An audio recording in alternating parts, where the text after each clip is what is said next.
De base, au niveau historique, Ciel Bleu, c'était monté en 2002. C'était des aidants qui étaient de France Alzheimer qui ont cherché en fait un lieu où on pouvait accueillir leurs proches, qui n'existait pas dans Montpellier.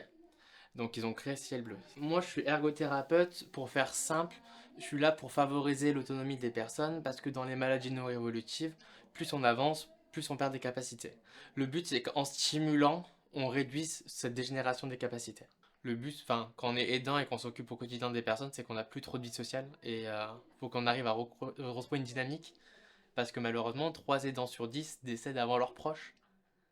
Et donc, en fait, bah, s'ils sont plus là, qui s'occupe d'eux? Donc, on essaie vraiment de montrer l'importance de dire il y a sa santé, il y a votre santé, mais les deux sont à équilibre égal. Parce que si vous négligez trop, bah après, comment on poursuit les choses?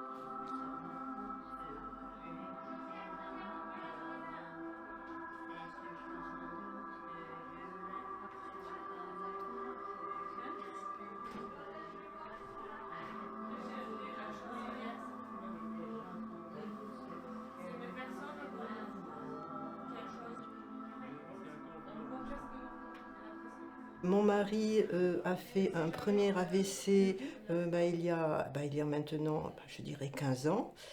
Un deuxième AVC en 2018. Et déjà, bon, ça n'est pas trop mal sorti, mais déjà, ça avait affecté un peu le cognitif, quoi. Ensuite, on s'est aperçu lors d'une visite chez le neurologue qu'il avait, disons, ce qu'on appelle un syndrome parkinsonien vasculaire. Alors cette pathologie, elle impacte en même temps l'aspect moteur et l'aspect cognitif. Et je dois dire qu'au fur et à mesure de la progression, ça a été une rupture en fait, un bouleversement. La vie n'est pas la même, hein. Il faut, comment dire, il faut réinventer sa vie.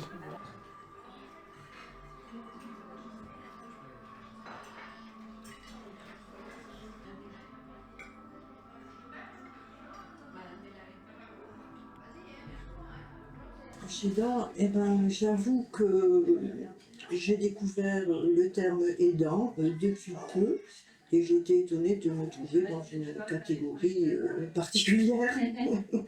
Voilà, parce qu'on fait les choses comme ça, sans se donner d'étiquette. Et oui, on échange énormément,